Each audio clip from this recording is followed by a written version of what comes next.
Graças a Deus, louvado seja o Senhor.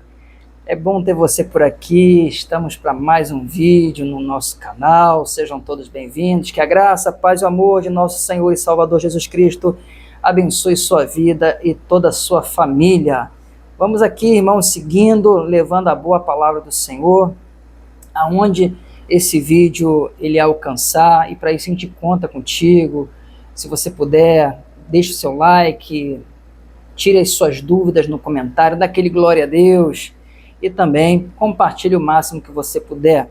Para quem não me conhece, sou o pastor Alexandre, da Igreja Evangélica do Bom Pastor, tá bom?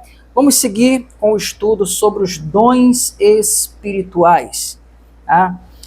Vamos ler aonde eles se encontram, primeiro aos Coríntios, no capítulo 12, a partir do versículo 8, está escrito assim: porque a um pelo Espírito é dada a palavra da sabedoria, e a outro pelo mesmo Espírito a palavra do conhecimento, e a outro pelo mesmo Espírito a fé, e a outro pelo mesmo Espírito os dons de curar, e a outro a operação de maravilhas, e a outro a profecia, e a outro o dom de discernir os espíritos, e a outro a variedade de línguas, e a outro a interpretação das línguas.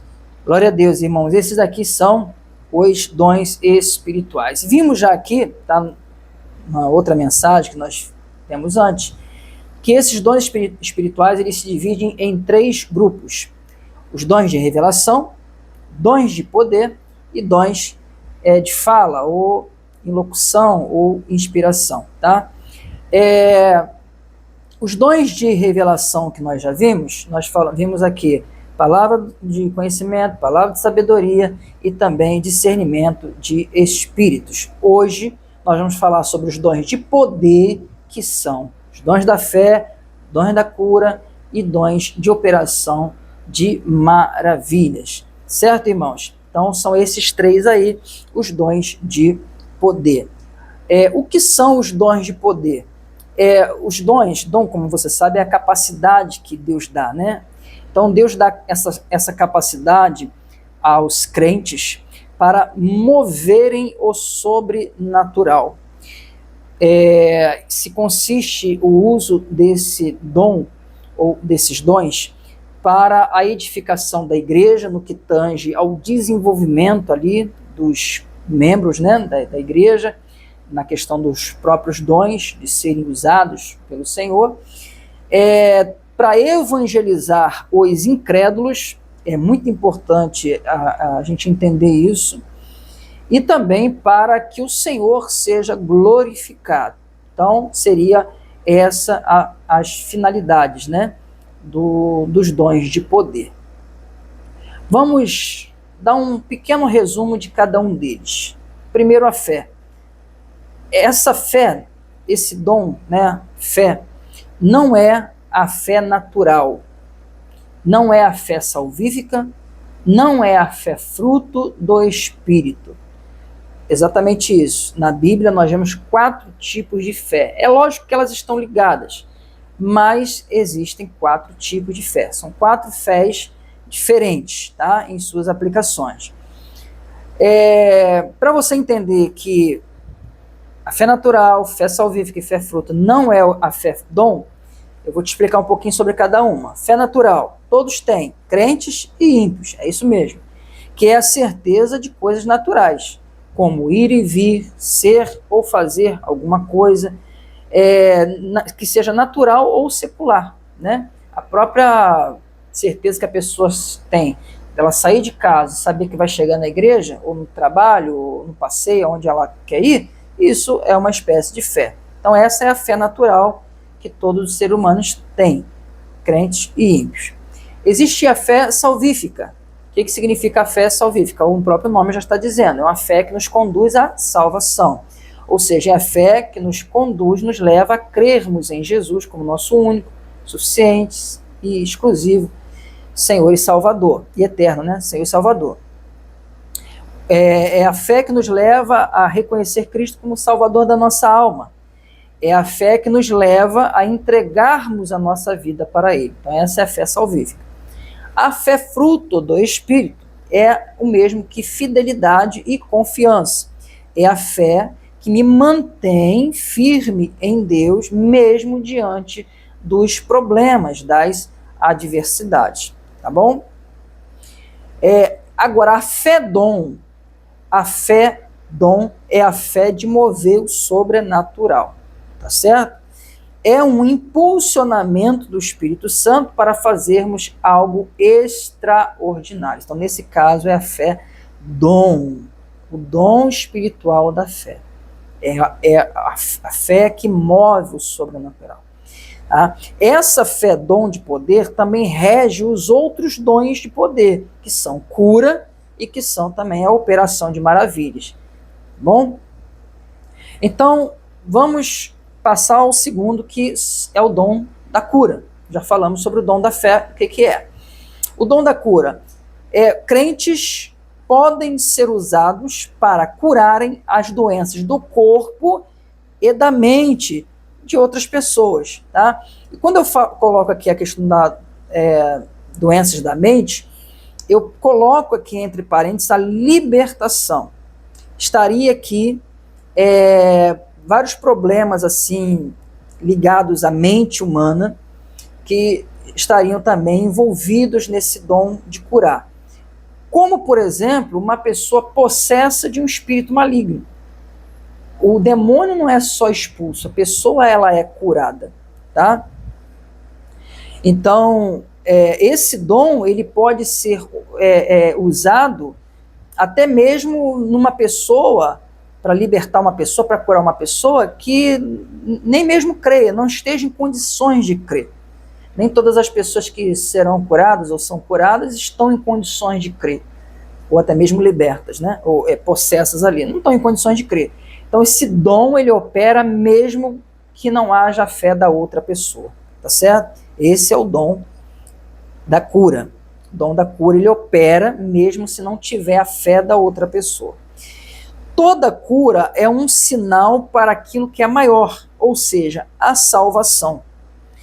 Isso, lá em Isaías 53, fica claro quando o Senhor diz que pelas suas pisaduras fomos sarados. Ele fala ali de curar o pecado da humanidade, né? Não é ali, não está, o contexto não é sobre doenças físicas, mas é sobre o pecado.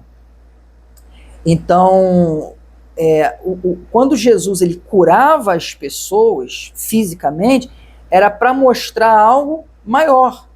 Ou seja, aquele que tem poder para curar o corpo, a mente também tem poder para curar a alma do ser humano. Então, esta era a mensagem, é isso que diz ali Isaías 53. Isso não é um entendimento só meu. Por exemplo, João Calvino, ele que foi talvez um dos maiores reformadores da igreja, né, do protestantismo, também tem essa mesma visão, como eu falei aqui, outros tantos. Tá? Então, quando Jesus ele operava as curas, os milagres, era para mostrar algo maior, para revelar algo maior, era para mostrar a cura da alma, a cura do pecado, certo? Então, a cura, ela segue hoje esse propósito de Deus, tá? Toda cura é realizada segundo a soberana vontade de Deus. Isso aqui é uma outra questão bem importante. Sendo assim, ninguém pode dizer que possui esse dom de curar. Ah, eu tenho um dom de curar. Não. Nós já aprendemos que o dom é de Deus, é manifestação de Deus, pertence a Deus. Ele reparte cada um como quer, ele usa como quer, quando quer, e é para o que é útil. Tem que haver necessidade. Então a pessoa não pode se apropriar do dom e dizer que ela faz isso, faz aquilo. Quem faz é Deus, através da pessoa. É lógico que podem existir pessoas que sejam mais sensíveis a serem usadas nesse dom, mas quem vai usar é Deus, irmãos. Você vê que nem sempre todas as pessoas que a gente ora, elas são curadas imediatamente, né? Se fosse desse jeito, os hospitais não estariam vazios. Aí vão dizer assim, mas é porque a pessoa não tem fé. É como eu estou te explicando, o dom da cura não precisa da fé alheia. Era para a gente chegar no hospital e orar e todo mundo vai ficar curado. E você sabe que não é assim. Tem que ter propósito de Deus. É conforme a soberana vontade do Senhor. E por isso ninguém pode se apropriar do dom, dizer que tem esse dom. É Deus quem vai usar, se Ele quiser usar. Tá certo? Qualquer um pode ser usado num determinado momento para curar alguém. Qualquer pessoa. Qualquer crente, uma pessoa que chega agora, ali ela pode ser usada, impulsionada pelo Espírito Santo para ir lá fazer uma oração a alguém e a pessoa ficar curada. O dom de cura se manifestar. Por quê? Porque quem manifesta é Deus, certo? E uma outra coisa importante também é que qualquer pessoa também pode buscar esse dom, tá? Ao mesmo tempo que a gente não se apropria do dom, não pode dizer que eu tenho esse dom, é fato também, e é bíblico, que Paulo incentiva os crentes a buscarem, com diligência, com cuidado, é lógico, né?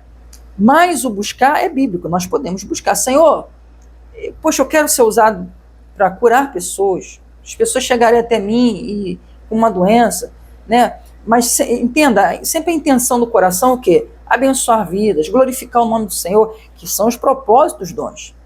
Então Deus vê esse coração, vê essa pessoa que está ali se consagrando, buscando, e Ele vai operar através dessa pessoa. Então os dons, eles podem ser buscados, o dom da cura pode ser buscado também, certo? E a pessoa se tornar aí uma pessoa, né, um instrumento poderoso do Senhor para curar pessoas. Mas dizer que aquela pessoa tem o dom da cura e que aí é errado, irmão, porque quem controla isso, quem está no controle disso é Deus, não é o homem, não é a igreja, tá certo? Então, pode ser buscado. E qualquer um pode ter. Terceiro dom de poder é o dom da operação de maravilhas. Jesus andou por sobre o mar, multiplicou pães e peixes, repreendeu tempestade, ressuscitou mortos. Esse é o nosso Deus. Né? Pedro curou pessoas com a sua sombra. E aqui entra justamente os três dons, eles se conectam aqui. Eles estão realmente ligados, né? A fé, Pedro inclusive andou também por sobre o mar, né? Pela fé sobrenatural, o dom, fez algo maravilhoso, né? E aqui, no caso, quando Pedro cura as pessoas, ou as pessoas são curadas pela sombra de Pedro, porque é Deus quem manifesta a cura, Pedro creu, né? houve ali a fé sobrenatural, o dom. Houve também a cura, porque pessoas foram curadas, mas houve a operação de maravilha, ou seja, um ato extraordinário. A sombra de uma pessoa curar outras. Então, outras pessoas. Então, isso é operação de maravilhas. Paulo também, com seus lenços e aventais, diz as Escrituras, que as pessoas eram curadas. Entenda, irmãos, isso são atos isolados, não é uma regra, não é para ninguém ficar pegando roupa, paninho e achar, tem que ter propósito de Deus, tem que ter propósito, tem que ser a direção do Senhor, tem que ser vontade dele. Não cai nesse negócio de que vai qualquer coisa e vai acontecer, para com isso. Nós precisamos crescer em graça e em conhecimento bíblico, tá certo? Estevão e Filipe também fizeram grandes sinais, fizeram maravilhas, coisas maravilhosas. Dom da operação de maravilhas, certo? Então, tudo isso nós vemos, essa manifestação maravilhosa de Deus, seja pelo nosso Senhor Jesus, seja pelos apóstolos, e até mesmo por diáconos, né, no caso de Filipe e Estevão, e que, devido à perseguição que a igreja sofreu, se tornaram dois grandes evangelistas. Agora o que eu quero tratar com vocês é sobre os dias de hoje. Esses dons. Nós não vemos, é fato isso, nós não vemos esses dons, esses milagres extraordinários acontecendo da maneira que nós gostaríamos de ver, da maneira que de repente deveria ser. Nós já falamos aqui, nós somos continuistas, cremos na permanência dos dons, mas com certo equilíbrio, com certa moderação. E dentro desse equilíbrio eu vou trazer algumas razões pelo que eu entendo de não haver tantas manifestações assim. O primeiro é o que eu acredito, que realmente esses milagres extraordinários, essas coisas maravilhosas, foram realmente mais para um tempo, determinado lá o começo da igreja, tá? Porque era muito necessário firmar uma obra. Então, as pessoas, através dos sinais, dos milagres, as pessoas, elas iam até Cristo, a igreja estava começando, a igreja precisava ser alicerçada, fundamentada. Eles não tinham a palavra num todo como nós temos hoje, tá? Nós temos hoje. Então, tudo isso realmente me leva a olhar por esse lado. Porém, em parte, porque eu acredito que o mesmo Deus de ontem é o Deus de hoje, será para sempre. Que ele pode sim, se ele quiser, usar alguém hoje para curar, para fazer coisas maravilhosas acontecer. Eu continuo crendo, tá? Porém, um outro fator muito importante que eu acredito que porque esses dons eles não estão mais acontecendo da maneira que deveriam acontecer é o esfriamento da igreja. Hoje nós vemos a igreja se inchando. A igreja é uma igreja motivada, aliás, emotiva. É uma igreja populista, é uma igreja que tenta atrair as pessoas pela solução dos seus problemas. Eu falava aqui com a igreja e dava o exemplo, e se nós invertêssemos? Por quê? Porque o alvo principal de Deus é salvar. Se a igreja partisse desse princípio, talvez veríamos mais coisas acontecendo. Biblicamente falando, os sinais nunca foram mais assim para os crentes, mas para os ímpios. Paulo fala sobre isso em 1 Coríntios 14. Nós vamos trazer aqui qualquer dia desse, falando mais aí sobre os dons. Inclusive, acho que no próximo que a gente vai falar, a gente vai citar lá. Por quê? Eu até fiz uma pergunta aqui para os irmãos aqui na igreja, e faço para você. Você precisa ver algo extraordinário para você crer em Jesus? Você não precisa. Mas talvez o ímpio precise. Só que a igreja parte da premissa, não que que o ímpio precisa da salvação, da conversão, do arrependimento, da mudança, da transformação. A igreja tem partido do princípio de resolver o problema das pessoas, de ofertar Jesus como se fosse só a solução dos problemas. Está errado. Porque o alvo da igreja nunca foi esse, o alvo de Cristo nunca foi esse, o alvo do nosso Deus nunca foi esse e nunca será. Então eu vejo essa apostasia da igreja como um fator de nós não vermos mais Deus se manifestar. As pessoas estão se afastando do Senhor. As pessoas estão deixando o evangelho de lado. E elas estão seguindo tradições humanas. Os cultos que viram shows, que viram ali extravasação da carne, certo? Pessoas ali que corrompendo o culto, bagunça, gritaria. Já não há mais o aprendizado, o louvor, a adoração. Então esse inchaço, essa apostasia não significa dizer igrejas vazias. Porque quando você vai olhar uma igreja bíblica, uma igreja séria, uma igreja compromissada com o evangelho, realmente há poucas pessoas, a maioria. Agora, as igrejas que promovem a bagunça ali, o oba-oba, o evangelho populista, essa coisa de fazer o apelo em relação às necessidades humanas, as igrejas estão cheias. Cultos de revelação, cultos de cura, cultos de prosperidade. Por quê? Porque a intenção das pessoas é buscar Deus para satisfazer seus egos e para realizar suas vontades. Então, e se a igreja partisse do princípio bíblico? Está faltando o amor genuíno da igreja ir até o perdido. Evangelização hoje na igreja é um sacrifício, irmãos, para alguém fazer, para alguém evangelizar. Ninguém quer abrir mão por alguém, sabe? Para levar realmente o evangelho, para ganhar realmente almas para Cristo. Ninguém quer fazer isso. Então, são poucas as pessoas, na verdade. Então nós vivemos um evangelho longe de Cristo, longe do propósito de Cristo. Então eu me pergunto, e não estou afirmando aqui para vocês, eu estou fazendo as minhas considerações em relação a por que a gente não vê as coisas acontecendo. Porque fazer orações, cultos de cura, as pessoas estão fazendo. E a gente não está vendo realmente acontecer da maneira que deveria acontecer. A gente não vê mais esses sinais extraordinários acontecendo. Então eu faço as minhas considerações, eu ligo os pontos por aquilo que eu tenho visto, por aquilo que a Bíblia fala e aquilo que eu tenho visto. Então as pessoas, elas deixaram o primeiro amor, elas deixaram ali realmente de ir até o perdido, porque os sinais são para os perdidos, os sinais são para os incrédulos. E se a igreja parou de olhar para os incrédulos do jeito que deveria olhar, realmente com amor salvífico, de pregar para levar aquela pessoa ao arrependimento, à conversão e à salvação, por que Deus vai manifestar os sinais, irmãos?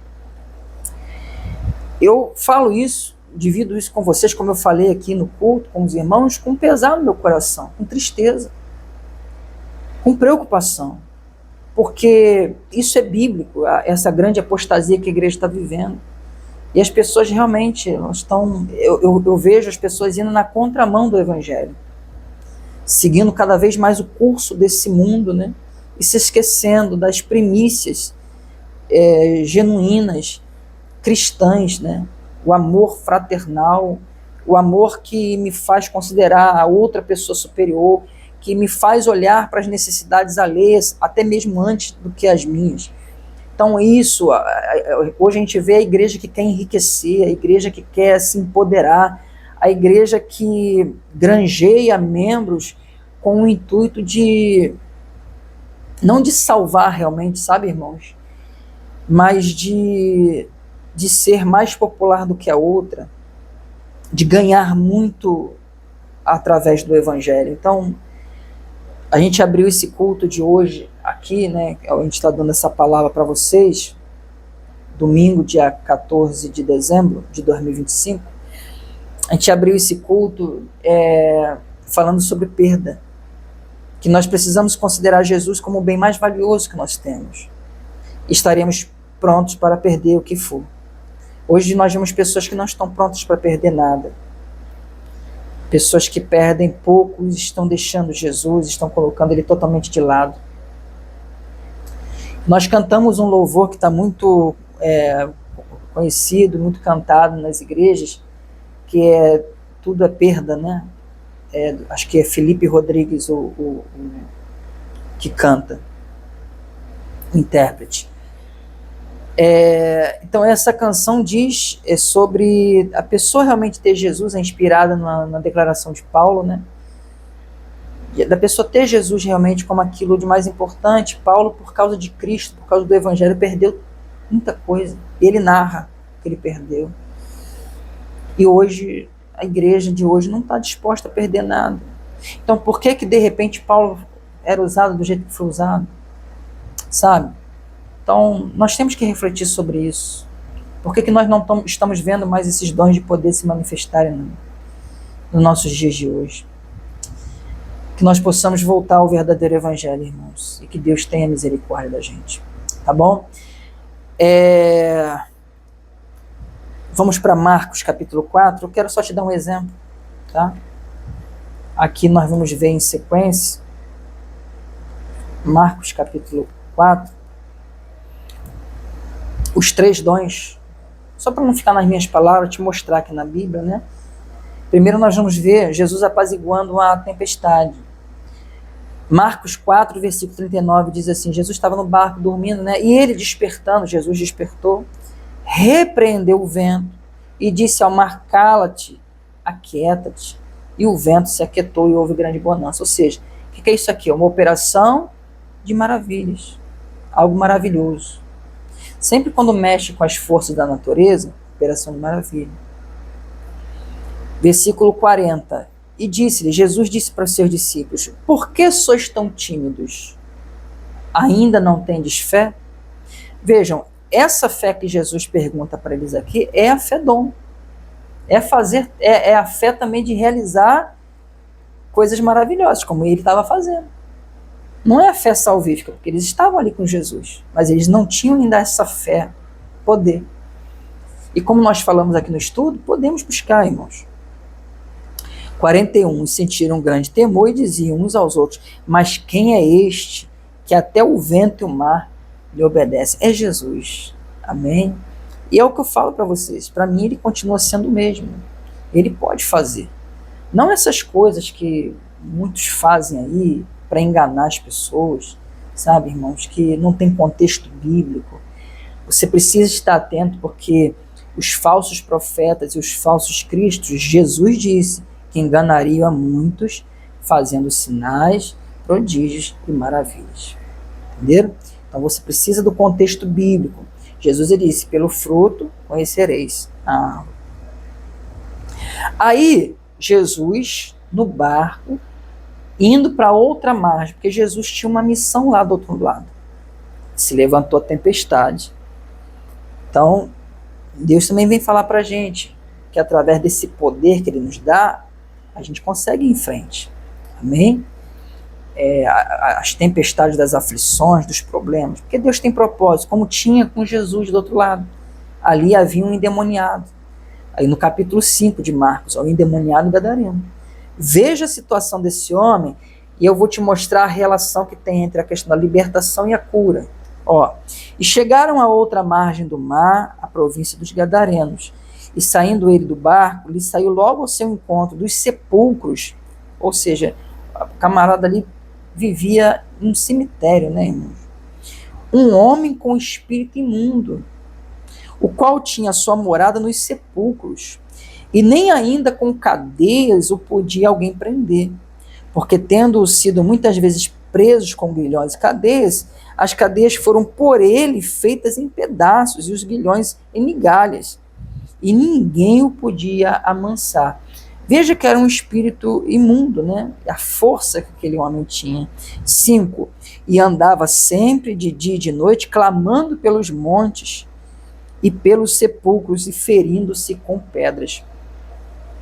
Você já viu relatos de pessoas que se ferem? Para uma pessoa se ferir com pedra, se ferir com uma navalha e se suicidar, você sabe que muitas pessoas se suicidam cortando seus pulsos, se enforcando, sim ou não? É uma ação maligna. É uma ação. Essa pessoa precisa de libertação. Mas para muitas pessoas que veem um quadro como esse, o que elas vão dizer no popular? É maluca, é louca. Sim ou não? Só que a palavra nos ensina que por trás de muitas doenças há sim uma operação maligna.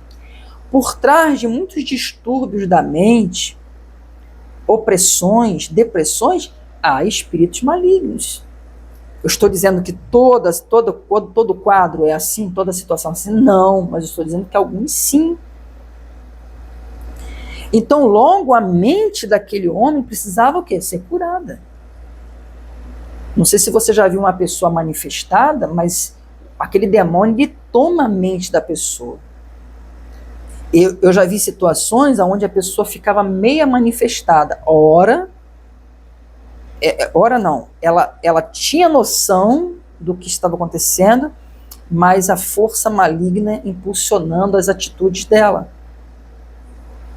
Então, essa parte espiritual existe. Este homem aqui ele estava sendo oprimido e levado a toda aquela situação por um espírito maligno. E ele precisava de cura. Essa libertação também é cura. Amém, irmãos? Só para você entender. Aí no versículo 7 diz, aí clamando com grande voz, disse, que tenho eu contigo? Já era o demônio falando ali. Toma a voz da pessoa. Jesus, Filho do Deus Altíssimo. Conjuro-te, eu peço-te, por Deus, que não me atormente. Porque ele sabia o que Jesus podia fazer com eles ali. Aliás, não era um só, eram vários, era uma legião.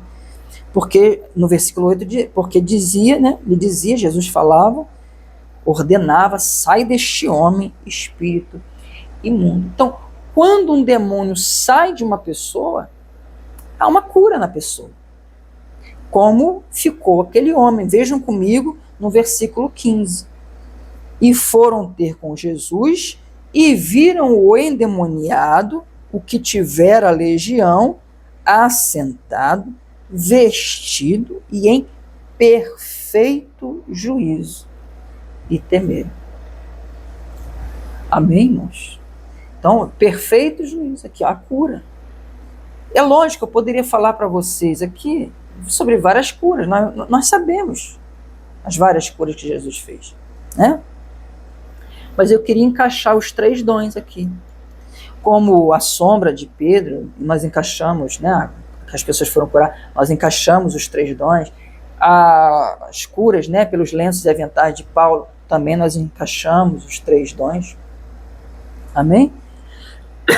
Desculpe, irmãos, mas então, eu entendo que essas coisas, sabe, continuam. Só que a igreja precisa voltar para aquele amor genuíno, de realmente se preocupar com as almas, acabar o show, voltar o louvor, acabar a empolgação e voltar o culto,